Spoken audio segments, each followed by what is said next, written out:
Welcome back, YouTube blade fans. And there's butter in this box. Pure dairy cream butter. And you'll find out in a moment what that outlandish statement means. Anyway, this old sword here. Thanks for watching again. We have a new one for you. Landed yesterday from Kizer. And, well, let's get started. We got the beautiful Kizer box here. Kind of a felty black. Let's back out a little bit.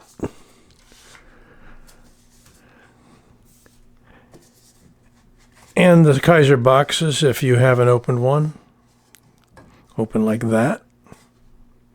Tubular covering. And some neat, I always do it the wrong way, some neat magnetic double fold flaps. This comes out. Lots of rich advertising material in here. Tell you about the rest of the Kizer line and so forth. There we go. Without munging it up too much. Not going to show you too much of that. Here we have the goods. Your quintessential Kizer pouch. Let's put the box aside and concentrate on what's important. So, what we have here, and I hope you like the new background. It's always good to change a little bit, and I think it works. I got 4 more of these paper faux. Hate to burst your bubble, but yeah, it's paper, but works. And we have, pardon me for taking it out of the plastic the other day, the Kizer Odin. Odin is the famous god of war of the Vikings. And yeah, that could be a warlike knife. Let me demonstrate what I meant about butter. Straight out of the box. No oil. No pivot adjustment. Beautiful, smooth drop shut. And that isn't just any drop shut. It's got this really nice constant light tension throughout. Let's look at the scales. We've got carbon fiber. Here's some noise in the background. That's my furnace going on. Not sure how that comes through, but we have, I don't know if I can really, yeah, there you go. Some beautiful sparkle in that carbon fiber. It is a milled piece of carbon fiber. So you don't get to see all the patterns in it, but the patterns are there. And they glow nicely. We have an open back strap except near the butt where we have titanium textured down here. We have a nice double lanyard hole. Pick your spot, put your lanyard in, or put it through both. A little on the skinny side, but you can snake a piece of paracord through there. Steel is S35VN. We see the Kizer logo on the side of the blade.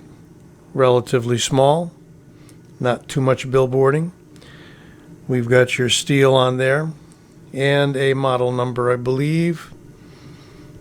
KI5523, unless that's possibly a serial number. Design by the well-known Ivan Braganets.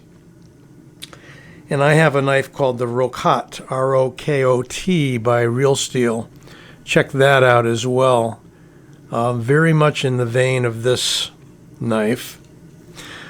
Let's take a look at it again in a moment, but let's recite some specs off of Blade HQ. I'm not going to bother with the measurements today.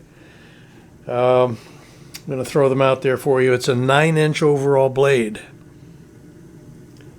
tip to tip, or tip to pommel. Blade length is 3.875. Cutting edge 4.125. Why does it have a longer cutting edge than the blade, you might ask? Well, it's set back under the furthest most reach of the handle, this point. So over a 5-inch cutting edge, fantastic. I love big knives. It's a flat grind. It's considered to be a drop point, although you see a hint of a tanto in there with kind of a long cantilever and kind of a nose tip down, an abrupt tip down, almost like a Warncliffe. So you could call it a half tanto, half Warncliffe. I don't know if that's a thing. It's plain edge on this one. It is a handle width of 1 inch, top to bottom. That's height. A handle thickness of 0.53. A blade thickness of 0.14 inches. It is a weight of 4.24 ounces. So for its size, quite light, well under 5 inches. It is a design again by Ivan Bragonet. Made in China. It's a flipper and a manual action. Tip up carry. Sorry, one side only. I don't see any way to transfer it to the left side of the knife. Look at the pivots for a moment. They appear to be T8s on both sides. And it would be nice if there was a de-locking mechanism in there. I haven't tried disassembling it. I don't know that I want to touch this. It's perfect. It honestly is perfect. You can see the 2 screws here for the hardened steel insert and the titanium lock bar. You have a very nice relief here that allows you to get at the liner disengagement. It's just a super smooth buttery knife. I mean, the way it's constructed could definitely be an EDC. Clip is not deep carry, as you can see. Probably got about 3/4 of an inch or so sticking above the pocket. Do we have any weight relieving? I don't see any whatsoever. However, when they mill the titanium to insert these carbon fiber slabs, then you're losing weight in the handle there. So there's really no need to do anything on the interior if you've already done it on the outside. And again, 4.5 ounces, right? Not bad at all. It is a well-balanced blade. I think right about here, yeah. Right about where the finger indent is here. I like to call it a choil, but you know, since most people talk about choils being up in the blade, I used to fence long time ago, and some of the terminology comes from that. Let's take a look at it alongside a few others. Bring out the biggie of the rest of the gang. Rat 1. Very close. But definitely a longer blade on the Odin. Handle, pivot to pivot, about the same size. So we got a little better blade to handle ratio with the Kizer. And I have a number of Kizers. I really appreciate it when Kizer, who's well known for solid titanium handles, departs and gives us something like this with a beautiful carbon fiber insert. Seems like those terms are interchangeable for me some days. On the Benchmade Freak handle, appears to be very close to the same, but close to an inch shorter blade. And last but not least, the Griptilian. And by the way, those of you looking for smaller knives for comparison, I don't own a Delica or a Rat 2. Sorry.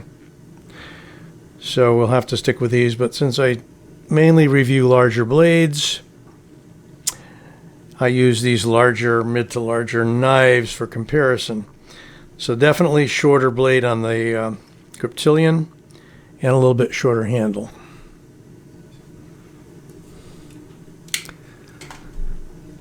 Let's take another look-see from tip to tail.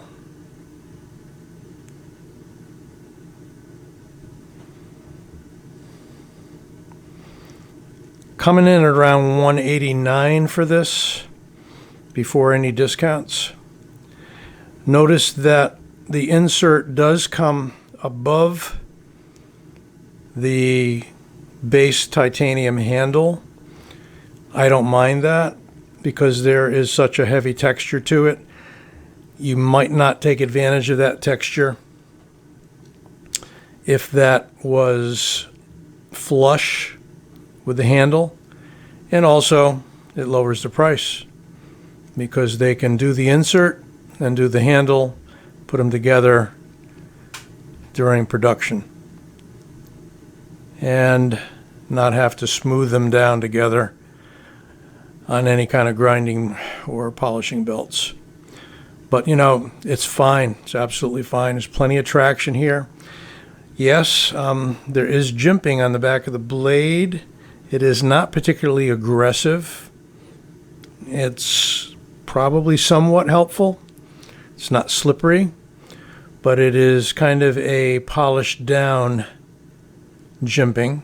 Got a hole in the blade. The way it's positioned, and because it is rounded on the interior, I can't really get a good grip on it to flip it out with my thumb. So I'm going to consider it to be mainly cosmetic. Others may be able to stick a fingernail or a finger or there we go. Yeah, maybe you can Spidey flick it. Not something that I'm likely to do very much of. But hand-wise, plenty of handle in the hand. Let's back out a little bit. Plenty of handle. Thumb can go on the back of the blade. There is no choke-up choil, so you're going to want to keep your fingers back behind the guard. Beautiful knife, though. So smooth, right out of the box. Not sure about the edge. Let's cut up my spec sheet.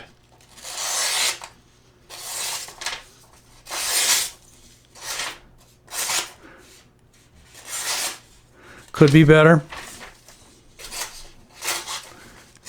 Sharp, but not crazy sharp. I'm not going to worry about it too much. I'm not sure if this will be an EDC or a show knife. It's not on the real expensive side. I've got Wies that are costing more.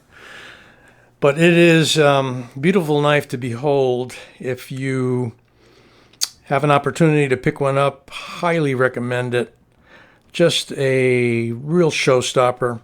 Kudos to Ivan Bragnitz for a fantastic design, and Kizer for a really great execution on this one. Hope you enjoyed this review, and give it a like. Come on back for some more, because there definitely will be more. Thank you all. This Old Sword signing out.